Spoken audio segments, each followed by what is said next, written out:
রাজধানীর একটি বাসায় লুটপাট করে মালামালের সঙ্গে একটি শিশুকে নিয়ে গেছে ডাকাত দল। শুক্রবার 15 নভেম্বর সকালে আজিমপুরের একটি বাসায় এ ঘটনা ঘটে। ওই বাসার সাবলেট ভাড়া থাকা এক নারী বহিরাগত কয়েকজনকে নিয়ে এ ঘটনা ঘটিয়েছে। পুলিশ ও পারিবারিক সূত্রে জানায়, শিশুটির মা ফারজানা আক্তার স্বরাষ্ট্র মন্ত্রণালয়ের সুরক্ষা সেবা বিভাগের 60 মুদ্রাক্ষরীর পদে চাকরি করেন।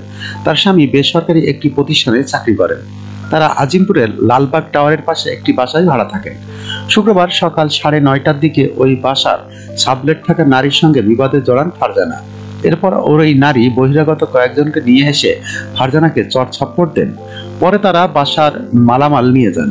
মালামালের সঙ্গে দুর্বৃত্তরা ফারজানার শিশু সন্তানকেও নিয়ে যান। পুলিশের লালবাগ বিভাগের ডিসি জসিমউদ্দিন বিষয়টি নিশ্চিত।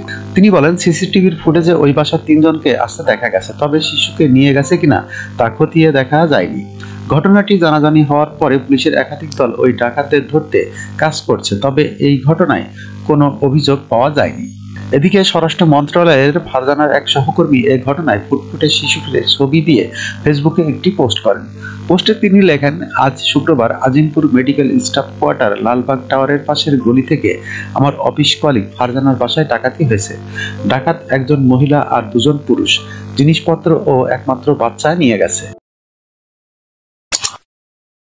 যখনকার খবর তখনই দেখতে চোখ রাখুন সুন 24 টিভিতে। চ্যানেলটি সাবস্ক্রাইব করুন।